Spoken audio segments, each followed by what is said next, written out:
Yo, VIP. Let's kick it. Ice, ice, baby.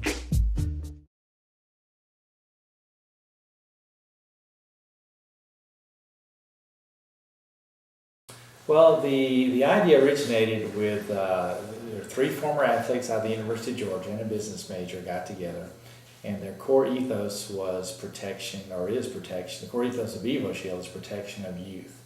And these guys were all together in a sports training center, and so they started looking at what protective gear was in the market currently and how they could make it better.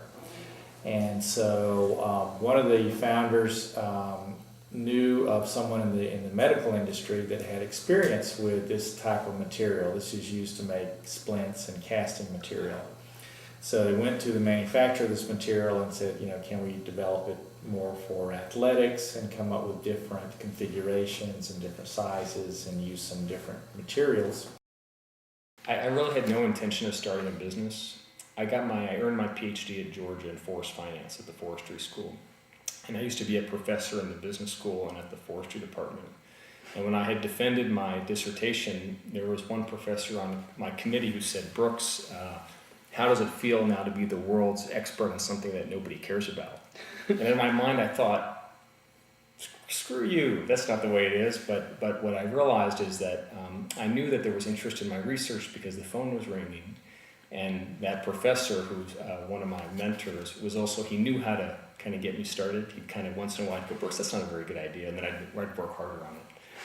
So I started a business in 2004 while I was on the faculty, and it's been research oriented, and that's what got us started, was this idea that we could help clients on the research side better understand the risk with their timber investments. And then as we got better and developed our skill set, we realized that there are other things we could be doing. Initially, we actually had a website called 59.org, and it was more like a humor website. We were trying to build up a large audience to sell advertising.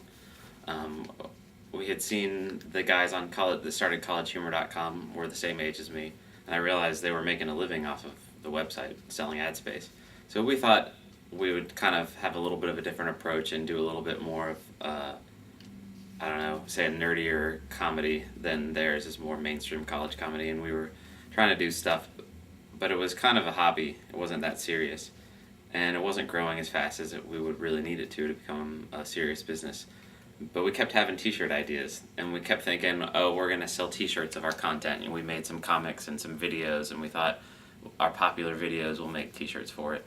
And then we started thinking of t-shirts that just kind of we at least thought were funny on their own. So that led us to thinking, well, let's just start up a separate business where we sell t-shirts.